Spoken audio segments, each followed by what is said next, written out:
So thank you, Oscar Delgado, for joining us from Reno, Nevada, or Nevada. I don't know how you prefer to say it. Nevada, yeah, we good. Yeah. I mean, we're Midwesterners out here. I'm Carrie Rheingans, and I'm the instructor for Social Work 649, which is a brand new class in the School of Social Work. It is a policy practice course with current events. So our class was broken into groups this semester, all focused on an Ann Arbor City Council policy. And their final projects are presentations or podcasts around current policy facing the Ann Arbor City Council. So, I'm not a council person. You are a council person. So we wanted to ask you some questions about being a social worker on council. So could you introduce yourself and just tell us a little bit about your background, your board, et cetera? Absolutely. And I'm looking at seeing if I can, here's the terrible part. It's so dark. I'm going to try and share this little screen because I got some wonderful people at the city of Reno that are able to if you're able to allow me to share, Carrie. Yes, let me allow you to share. You should be able to now. All right. Let's see here. Oh. There you go. It's working. What do you see? I see your slides, but not in slide share mode. All right, let's see here if we can do this. I got two screens there. That's what I'm looking at both sides here. Where are we at? Did I just mess it up? It looks like we can see about, oh, there you go. Is that cool? Yeah, we'll just roll with this. Here we go. Thank you. Thanks, you guys. Again, my name is Oscar Delgado. I'm on the Reno City Council. I represent Ward 3. The city of Reno is broken up into 5 wards. In addition to the 5 council members, we have an at-large position and also at the mayor. We are a strong manager form of government. And so the mayor is, again, the face of our city and also has certain rights, but overall, she's very much like a council member, again, because we have a strong manager form of government here in the city of Reno. Before I dive in, as you guys can see, love my credentials, my MSW. It's something I carry with me all the time. Often speak to the graduate students in the social work program here at the University of Nevada, Reno, UNR. My other job outside of being on the city council, I'm also the CEO of Community Health Alliance. We're an FQHC. Some of you guys may know what FQHCs are. They're federally qualified health centers. They're all over the nation, but they're kind of like burger shops, right? I mean, they're all a little different, but they all kind of do the same thing. And it just depends on the community. FQHCs were created back in the late 60s as part of the war against poverty. It's a way to get health centers, clinics into neighborhoods of need. And so I took over as CEO here of Community Health Alliance about 2.5 years ago, a little after moving back home after my beautiful time at Michigan, came back and started working in healthcare. And then I've been in healthcare kind of ever since, at the same time being on the council. Let me see here. There you go. One of the things I love doing here in Reno is and in Sparks, so Sparks is a suburb of Reno, is working out, constantly reaching out to the community around me, and constantly reaching out to students and finding any which way we can to make sure that they're part of it and engaging with your local officers, with the community around you, and especially policymakers, and kind of introducing them to what that is, right? I had no idea how to get engaged until I moved back home and kind of asked the questions, starting off those questions at Michigan. In terms of education, I'm kind of squinting looking at you. Carrie, again, forgive me, my screen is a little dark. It's how much time I have to kind of talk about my story. You can take a few more minutes, and we have some questions from the class. Cool. Okay. Again, both of my parents are from Mexico. My mom is from the state of Guanajuato. My dad's from the state of San Luis Potosí. They came out here to Northern Nevada back in the late 60s. But neither one of them have a middle school education. Very much come from a working class family. My mom still works in the casinos and works in banquets. My dad retired from working in construction, a laborer, and so grew up very much with humble beginnings. Never really thought I'd go to graduate school, never thought I'd go to college. But it was something I just, the big thing for me is just constantly just show up, right? And believe in yourself, and then also learn the tricks of the trade. And what I say by that is do the best you can to make yourself uncomfortable. And for me, uncomfortable meant was sitting in the front of the row, in front of class was a big one, just, instead of sitting in the back. The other one was just introducing myself to the professors when I started those courses, so they had a chance to get to know who I was, or at least know my name, and trying to at least grab a few minutes of their time before and after class. What I always found that made a difference between a B+ and an A-, and that really just changed my just general comfort and confidence in just talking about the lingo that was taking place in class. Again, never a straight A student, always just a hardworking student that was also knew my limitations. And so if you guys were anything like me, I ended up putting on like 20 pounds at Michigan, because I knew that I had to find a coffee shop before school started to read the material that I read the night before, just because there's so much to learn and to grasp. But at the same time, I knew that I had to do a little bit more work than some of my other colleagues, right? But that just kept my drive going. One of the things that I kind of fell into at Michigan is I went to all the guest lectures, all the guest speakers that they offered. It's a world-renowned institution. So if you guys have the opportunity, please go and visit and just listen, if nothing else. A quick story, I went to one of those lectures, guest lectures, sat next to a gentleman, and we just kind of started talking. And we started rapping about just kind of land use and some of those things. And my undergraduate degree is in geography. And we kind of started rapping and kind of geeking out on stuff. And he looked at me and he was like, "So what are you doing here?" I was like, "I'm in the School of Social Work." He's like, "Really?" And I was like, and how about yourself?" And he was like, "Well, I'm the dean of admissions at the School of Urban Planning." And he's like, "Well, you should really apply to the School of Urban Planning too." And I was like, "Really?" So we kind of rapping. And next thing I know, I apply and I walk away with 2 graduate degrees from Michigan, which again, I didn't even think I was going to go to community college, right? So just take those opportunities, make yourselves uncomfortable, start conversations that can change your life. One of the things, again, that I pride myself with here at Reno is, again, constantly making myself accessible, engaging with the community, and bringing people from the community that traditionally have not necessarily engaged in politics, especially city life. And a big part of that is just also bringing resources into the community. Here we have a brand new park that we built. So I'm out here playing ball. Over here engaging with the university. Over here, just we rebuilt a pool in one of our communities and engaging some of the small business owners to kind of feel like they are part of the conversations, right? Here's that pool. Oh, nice. Quick story on this pool, trainer pool is what we call it, it was broken into. Somebody broke in, stole all the copper, all the wire and everything else. It was an older pool in a vulnerable community. And when I reached out to the city manager, said, "Hey, what are we going to do about this?" He kind of looked at me, threw his hands up, was like, "Not much we can do. What we think we can do is just fill the pool and fill it with dirt and kind of call it good, because it's going to cost way too much money to get it fixed." Because it was an older pool, it was out of date in terms of ADA accessibility and other types of things, and asbestos and old paint and everything else.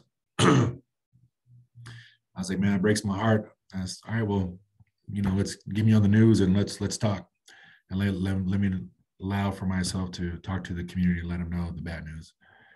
And so we had like our 4 local stations wrapped around me, and I'm talking and I'm saying, "This is killing me." And then I look at the camera and I kind of look at him and I said, "But what I promise you is that we are not going to close this pool. We're going to make it bigger and better than ever." Right. Wow. And so you can imagine the look on his face, like, "Oh my goodness." Right? You did not know you were going to say that. And it really is a big private-public partnership. I put it on myself to help raise the money. We had to raise about $1.3 million. We did that within a short amount of time, opened it up. It's one of the most beautiful assets we have now in that community. And so we're there. There's an elementary school right behind there. So they were there for ribbon cutting. And it was an awesome opportunity for all these kids to go out and learn how to swim and participate in their community. Wow, I have a lot of stories like that. I'll stop sharing here and pull you guys back in. And I want to see you guys because I think all you guys are probably, let me pull you guys over. So I'm going to be kind of looking out this way so I can kind of see you guys, if you don't mind, and then we can have a conversation. Yeah, that's great. So I do have a few questions prepared. So if students have questions, they can put them in the chat. But let's start with asking about your decision-making process about running for office. Like what did you consider? What did you have to think about? And, you know, was there anything about having a social work background that you took into your consideration? Yeah, so in the beautiful state of Nevada and Reno, one of the things just growing up here and understanding the general politics, understanding the general demographics is knowing what are the barriers I was going to have to face early on. One of the things that prepared me for some of those barriers is really the last time there was a minority elected to the Reno City Council before I was almost 20 years prior. And so it was having to go in with the thought and idea that there's, and knowing my community, that there were going to be some neighborhoods where I was going to have to bring my buddy along with me. So I looked like I wasn't, you know, I didn't look like I was out of place, right? There was some of those neighborhoods, definitely. But it was just having kind of going forward and understanding that I was going to have to deal with some of those things. And really, the school social work, and still to this day, really prepared me with understanding that you got to deal with people from all walks of life. You got to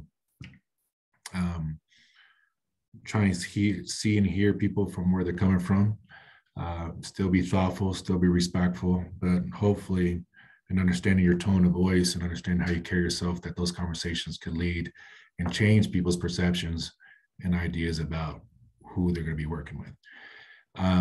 So for example, understanding a lot from what I gathered just from data and just conversations and some of these heated conversations we had, Carrie, back in the day was, you know, from the idea of what is privilege, what isn't privilege, how does one carry themselves, what's someone's tone, what's somebody's history, what were their histories with certain folks, and that could have changed people's perspectives on things, and not holding people, holding a grudge necessarily, but being open to those conversations. Yeah. So that helped you think, you know, that you should be a person who could serve and represent people because you have these skills and understanding of where other folks might be coming from. Absolutely. And so, yeah, it was just the tone and sitting down and knowing I was going to, in all honesty, deal with some racist folks, right? And then how do I kind of overcome that before and how do I overcome that, knowing that I didn't want to prevent opportunities for others to want to take office as well, right? So thinking about social work practices and values and ethics, how did that play a role for you in campaigning? And now, as you mentioned community engagement earlier, you're talking about interpersonal skills, talking to people who might have different backgrounds from you. What kinds of social work practices or values, ethics play a role in your work today as an elected official? Yeah, I mean, it's equity, right? It's finding who's not sitting around the table with me and is part of these conversations. It's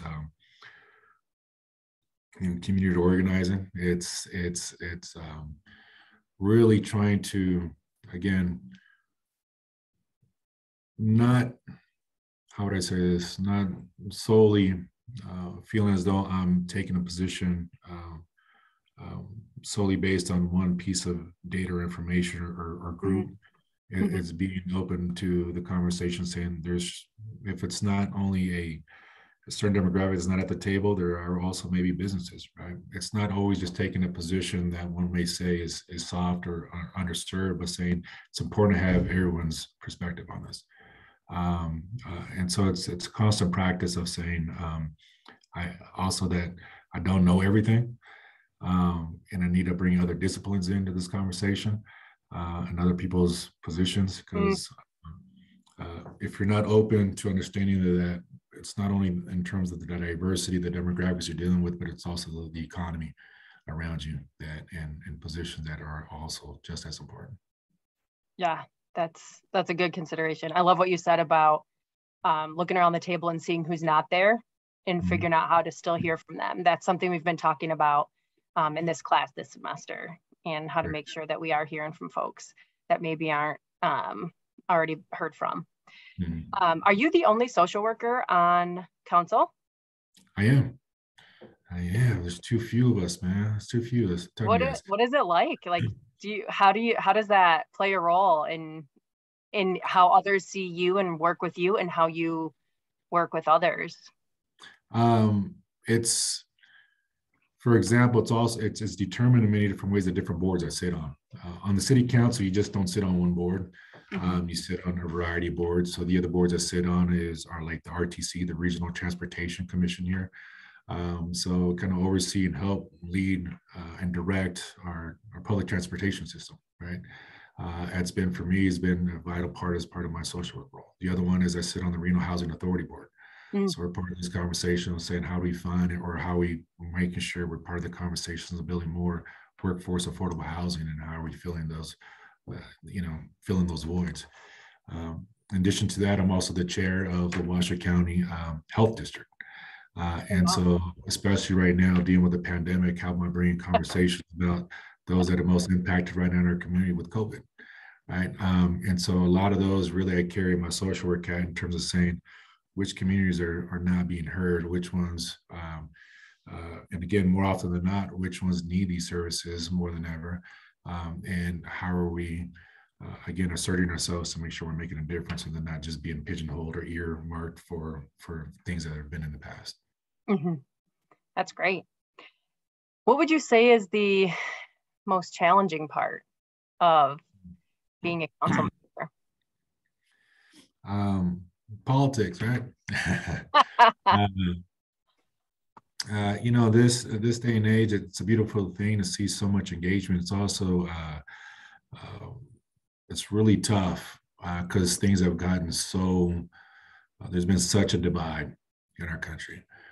Such a divide, and when you start to have a conversation with somebody across the table from you, and they're wearing, for example, I chair the health district meeting, and we're saying, hey, we're following all safety guidelines here directed by the governor, and you're taking public comment, and I'm saying, hey, would you please put your mask on indoors? And they're saying, no, I'm not going to do that. And I was like, can you please put your mask on? And I'm not going to do that, right? And then we get into this little power thing, and then and then the people right behind them, 20 people stand up, they all take their masks off, so they were not putting on our mask. No, start cheering and stuff, right? And I'm like, we're going to lose the meeting here. Long story short, we clear the room and we get business back to where we need to. But then I asked the individual that first kicked it all off that, is, I want to sit down and talk to you. And so we'll go outside and we talk. And ultimately, 90% of the things that they want is what I want. We're allowing some of these fringe issues to really divide us as a country, rather than just kind of sitting down and saying, I want the same thing, right? I want to get back to normal. But we got to consider other people that have been impacted tremendously by this. And it's not all about you, it's about all of us. And so what do we want as a country, as a community? And I think once they kind of hear that in a different tone, in a different way, it starts to change conversations. But that's been the tough part, especially right now with such a divide in our country. Yeah, it is a rough time in public health and school boards. The politics has been really hard. On the flip side, what has been one of the most rewarding aspects of this role? It's, in many different ways, it's the same thing, of being able to be in the middle of a lot of this contention and bring some calm to it. Being able to say, you know what, I'm ready to have these conversations. I was, let's do it. Because if you don't want to, then you're also creating a wider gap, right? So I really see an opportunity, and I'll dive right into it and say, let's talk. Mm-hmm. And as much as local politics is, for the most part, it's nonpartisan. Here in the city of Reno, and you see my name on a ballot, it says, Oscar Delgado.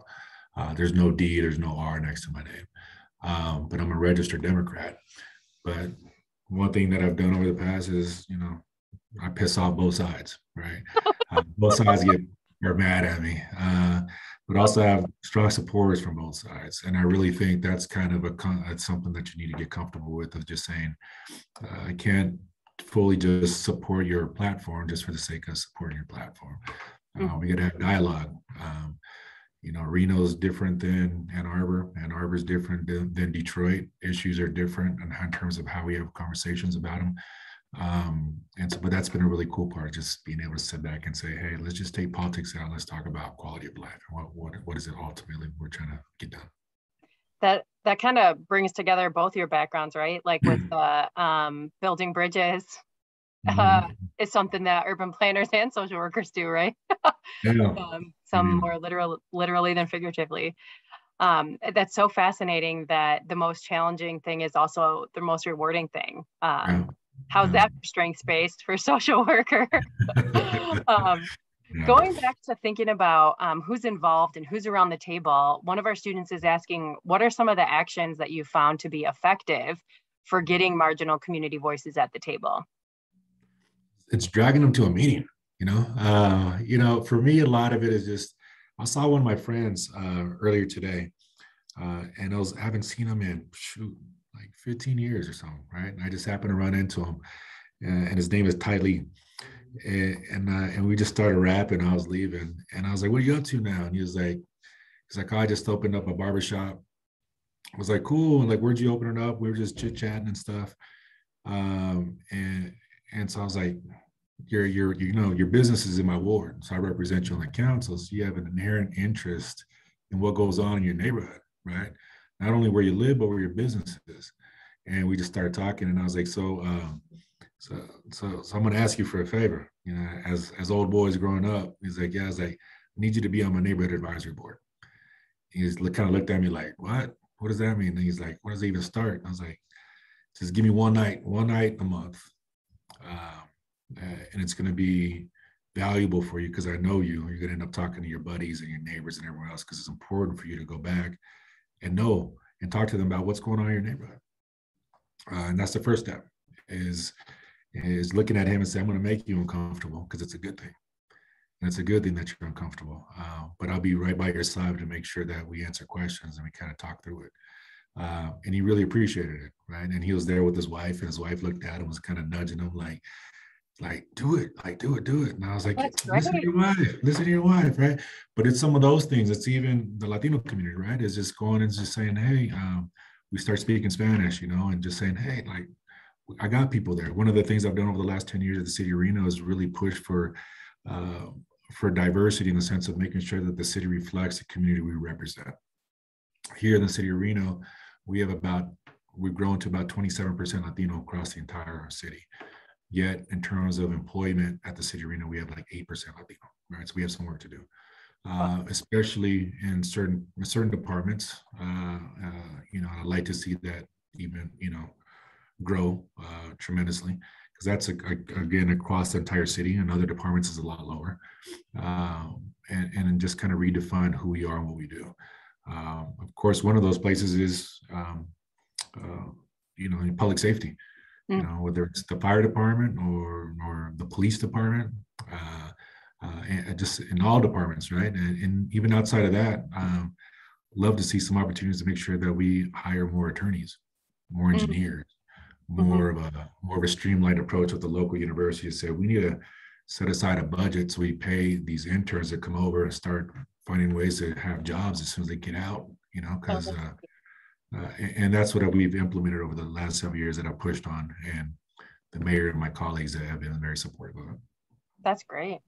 Thank you for sharing that. What is the proportion of folks in Reno that are Spanish speakers? Do you know? I don't know. I want to say it's probably in the mid-teens.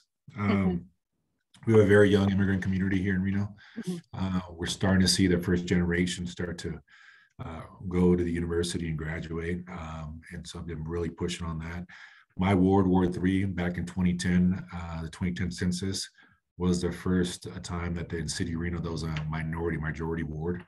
And so my ward also encompasses some of the older communities of Reno, which, back in the day we call like the hood neighborhoods, right? And so I grew up in those neighborhoods. And so that was one of my pieces to come back home, is just saying, hey, I'm not from the good old boys. I'm not from that part of the tracks, but I know my neighborhood. I'm also educated, and I want to come back and contribute. And so it was a fight early on, but it was kind of knowing my fight and what that was going to be is really what allowed me now to really bring in tons of resources into my ward. So I'm on my third term, coming up on 10 years. There's three, every term is 4 years. So I've been elected now my third time. I'll finish up in 2024 due to term limits. And so you have term limits for city council. Wow. We do. So, but just exciting and blessed for everything I've been able to do. Wow. So there's a question here from a student about your degree in urban planning. Yeah. Is that, I'm imagining it must be very helpful to have that background as a city council person.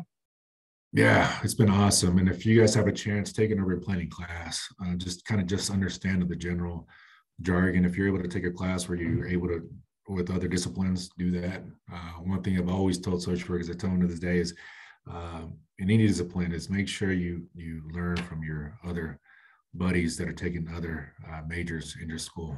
Because when you go out into the real world,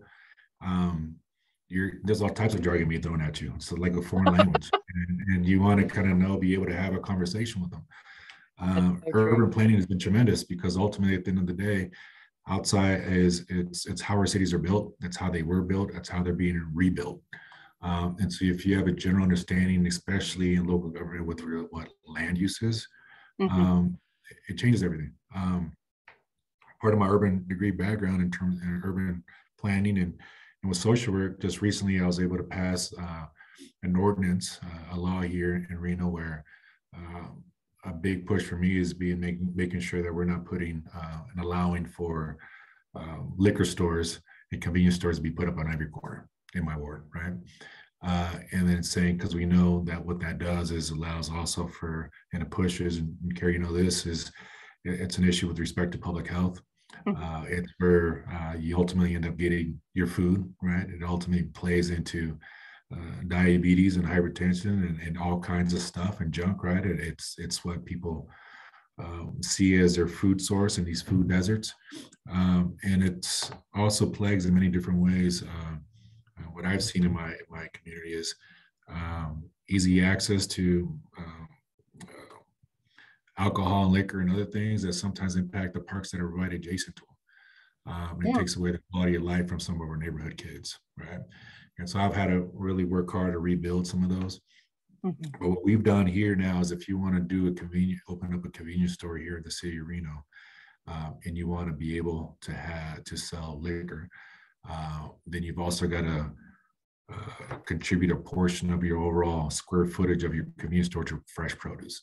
And so it's not just a straight, you can do this, because in my eyes, it's a privilege to be able to sell liquor or these other things as profits, but you also got to be able to contribute and support some of our food deserts and give people options, right?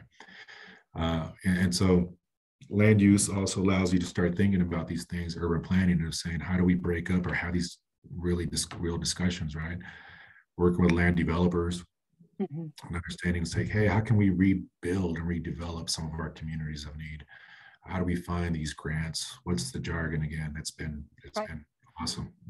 And you probably have a different understanding of like federal and state funds and how you can bring them into the city that maybe we might not necessarily get as from our social work background, having these understanding of different kinds of funding streams too might be really helpful.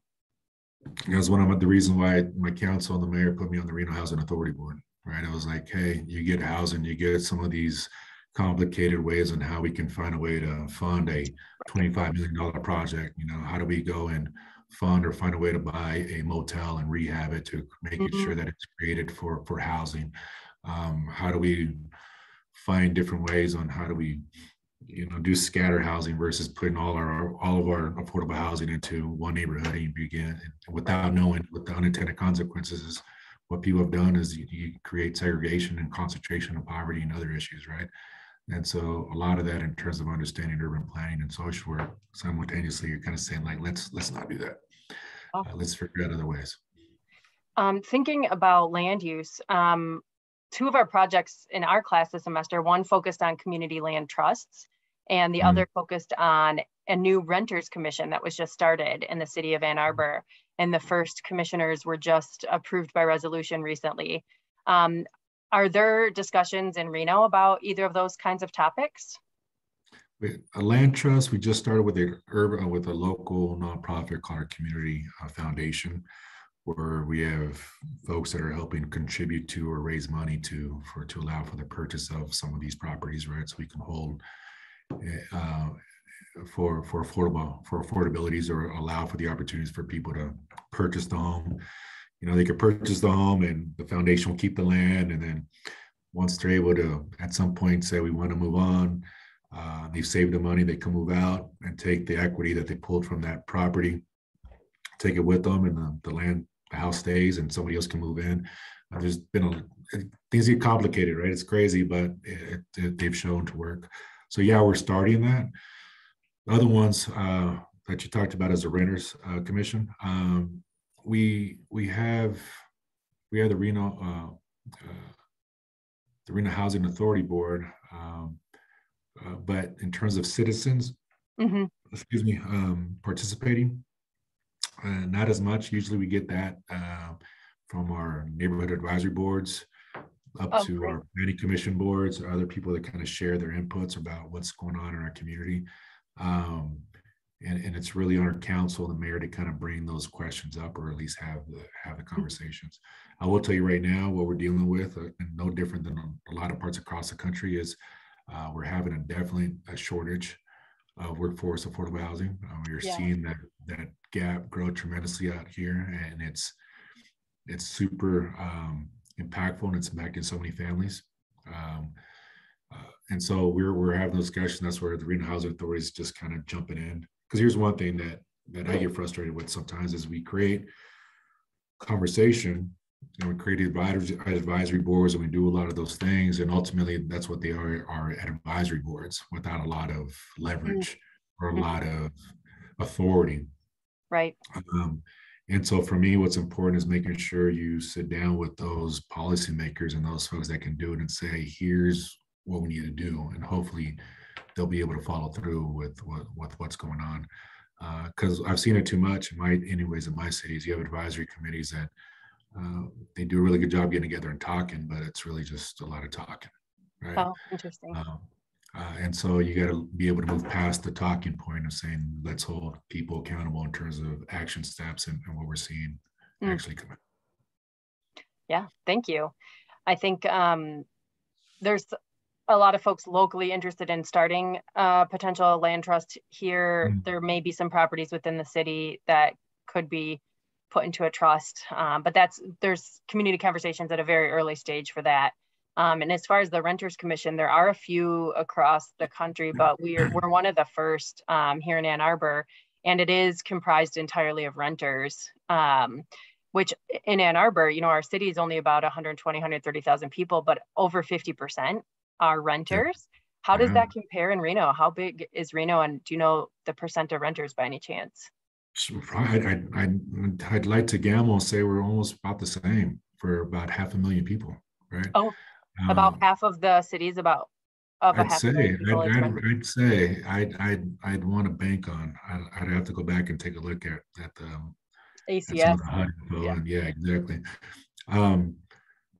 And especially as we see a lot of people from California come out and they're just buying up homes like crazy, right? And the cost of living in California is crazy, and their home equity is just off the charts, and so they're coming over and buying homes, second Wow. and third and fourth homes, right? And so that's driven our market up tremendously over the last few years. I mean, that's what's kind of thrown the unbalance off over here in Reno and Nevada, anyways. Wow. But yeah, again, one of my things with some of these is really finding ways on how these advisory commissions and boards and so forth can really find a way to make sure that there's something that they can have leverage with respect to policy changes. And so what does that ultimately mean? Sometimes you have governments that allow for some of these commissions to be built, and it's really just to appease the folks that are pounding on the door, really. So it's just finding a way of saying, how do we, what does this mean, and ultimately what have we been able to accomplish, right? So just my 2 cents may be really different, but it's just Our Renters Commission is going to need to create their own bylaws and figure out what exactly they'll be focusing on. So the group in our class that just on that started by giving some recommendations of things that they could consider. So hopefully that commission will be. What's important is always having a devil's advocate as you start to write out these bylaws, right?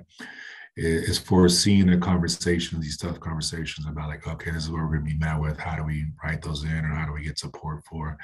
But it's important. It's important. So it's just like when anybody sets up for a debate, you gotta have the opposition sit across the table and say, I'm going to ask you this. How are you going to answer to that?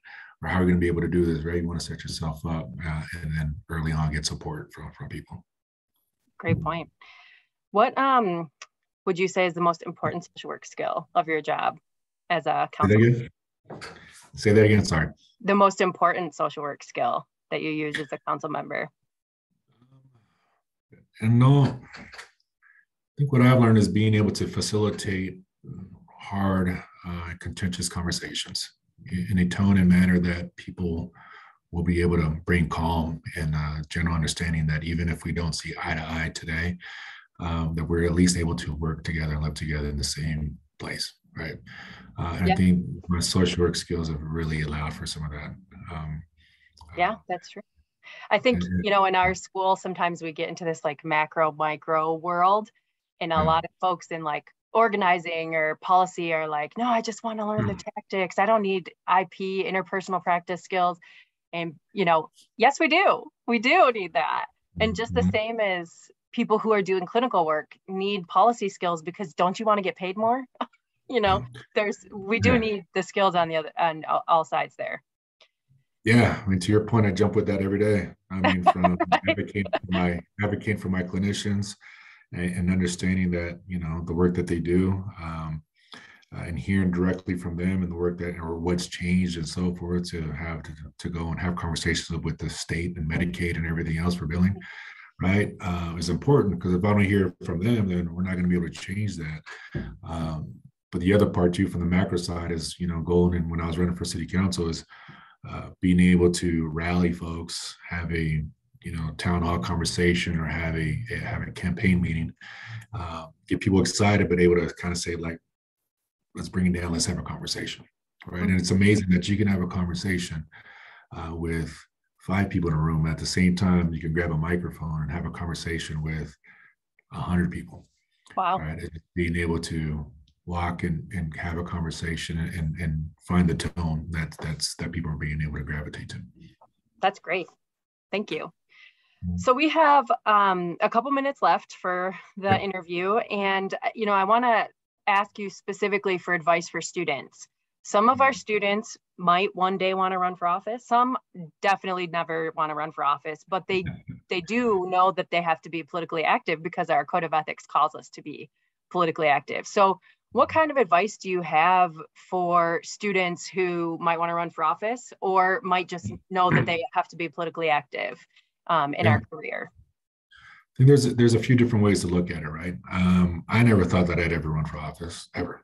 I didn't have aspirations to run for office until maybe my last year at Michigan, where I was like, planning to move back home, and I was like, wow, this seat is up. It's an open seat. This person's termed out, and looking at the the neighborhoods she represents, I said, well, shoot, I know that neighborhood better than most, right? So why not me? And that's what kind of led me to at least consider and start thinking about running for office. But it was nothing that I ever really thought about. I just know I wanted to make an impact. And then you start thinking about strategy and having what that looks like ultimately. And you build a team around you, right? But the other part for those that don't want to participate, and we can talk more about people if people have questions about how to jump in. We can dive in a little bit more. But for those that don't want to, I'd say find great candidates that do. And then if you support great candidates that you want to, and also stay engaged by going and being politically involved by going to council meetings, going to your county commission meetings. Just being your presence alone speaks volumes to those that are sitting behind the dais, because they're saying, they're going like, wow, it's a different face, or that's a new face. And that's important for them because not a lot of people show up to those meetings. I'd say reach out and try and grab coffee with those elected officials so they at least get to know you. And they also know that there's a wider audience than just special interests or developers that usually call local elected officials. There's a term lobbyist, and that some of you may know about. And oftentimes lobbyists get a very bad name because they're of special interest. But in many different ways, all of us and all of you are lobbyists. It's really just going and being able to lobby for your interests, grabbing an elected official's ear and saying, hey, I want to lobby you. I want to talk to you because these issues are important to me and they should be important to you for these reasons. And so those are all things you want to take into consideration. Going back to if anyone wants to run for office, it's important to know the community that you want to represent, and you want to be thoughtful about that. And you also want to consider where is it that you live. And there's strategies all around that, right? Because ultimately the hope is that you want to win. In order to win, and so for you to win, you got to win in order to have a seat at the table. And so that we're able to make impact, right? And so you got to consider all these pieces and be open to also growing some really thick skin, because it's a mean world when you run for office and you want to put your name on a ballot. Yeah. I have heard from a lot of folks that they love policy and trying to figure out how to make policies better and more impactful, but like the getting elected part is like, wait, what? I got to do that first? And it's just like different kinds of skills, different kinds of experiences, strategy that you need to do each parts of that. Yeah, there's this, I'll tell you guys a quick story, because it really, I say it was after graduating that I came back and wanted to run, but it was always kind of a place in my head that I knew that I wanted to make a bigger impact. I just didn't know how. And then I started to kind of say, because my background briefly, I worked for a juvenile detention facility. I worked for the welfare department. I worked for the Boys and Girls Club. I did a lot of work with families and kids. And one of the very frustrating things about is dealing with the same faces from the same places, right? I always felt like I wasn't making enough impact. It was like a revolving door. It was the same issues, right? And you kind of get frustrated. You're going, man, like it's about policy, right? You got to change the policy. And then, okay, so you want to be a bureaucrat and implement the policy. That's a huge job because sometimes they're the ones that define what that new ordinance is and how to implement it. The other one is like creating or making your own policies, right? Your own ordinances. But one way that really saw that impact change is, and I was always kind of sat in my head, and Carrie, if I got like 2 minutes, was when I was in high school. And sometimes I just reflect on saying, the youngest, most inexperienced person can make such an impact. And also a small issue can be a defining change in someone's life and their family, and you don't even know it.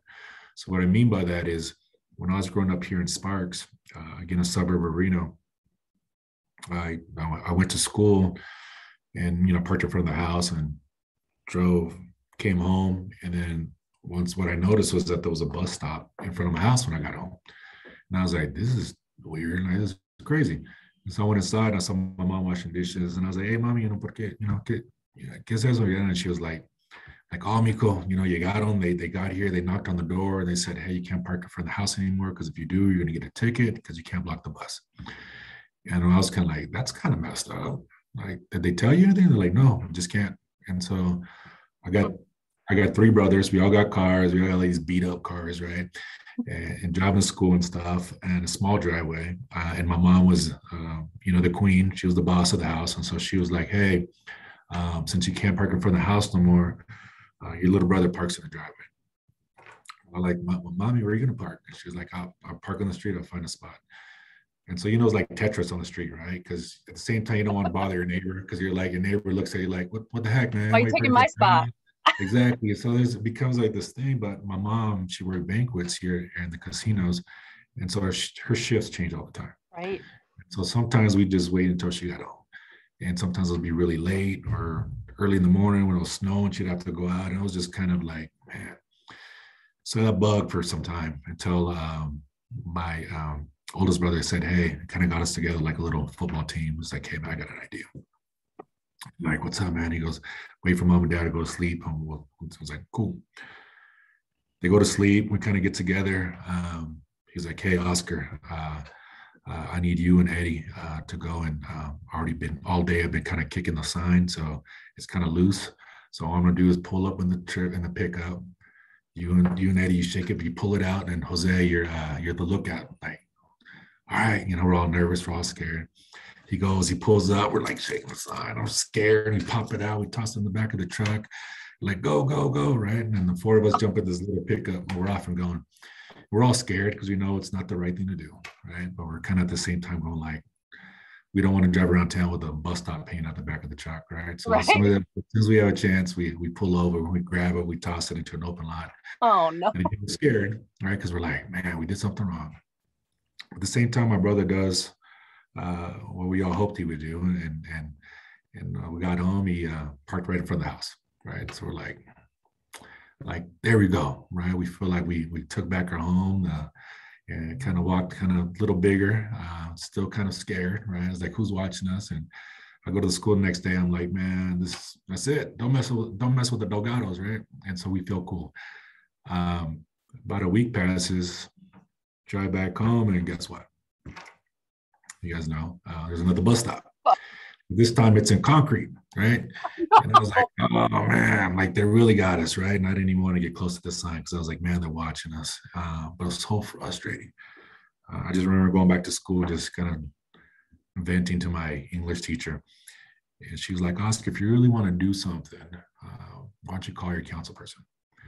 And I was like, council person? Who, what, who, and what's a council person, right? My parents weren't involved in politics or anything. He said, just call City Hall, call your council person, maybe they can help you.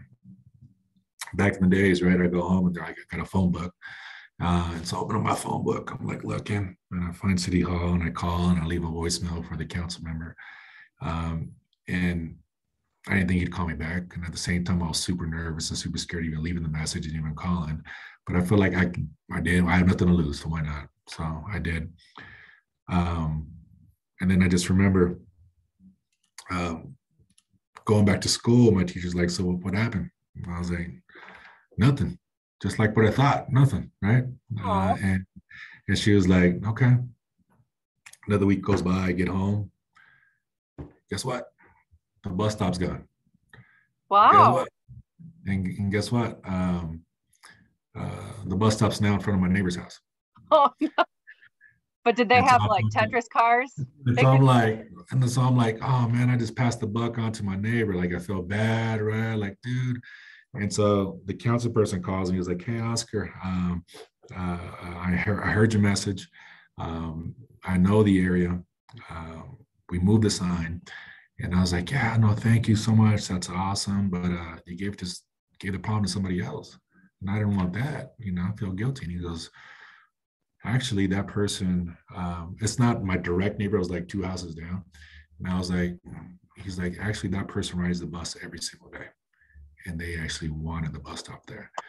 And so as of that day, RTC would only put in a sign or anything else after they reached out to the community and those most potentially impacted to make sure, well, it makes sense. First, so now they have community input and everything else. This is kind of crazy how such a small thing impacted my family and our stress in our home and my mom and everything else, right? And now we changed that process. And it's just so crazy too, after so many years that now I'm on the RTC board, right? And you Yeah. see the Wow. practice thing that happening and going on, and you're kind of going like, we need some more community conversation in terms of some of the unintended consequences or some of the unintended practices that you do when you create policies, right? Wow. But it was pretty cool. So that always sat with my head as I was going like, you know what? You can make you can make impact, even if you're not a politician or an elected official. Just find what's important to you and hopefully have a good, honest conversation with those policymakers. That's great. What a great story. Thank you for sharing that with us. Yeah, of course. And yeah, now, you got to go find the next little Oscar and convince them to make a ruckus so that they can be on the RTC board in 20 something years. I'm doing that. So hopefully if you guys are sitting back later this year and you guys Google, one of the things I really want to try and do is support and grow a bench and grow people here in our community to also run, right, if they're interested.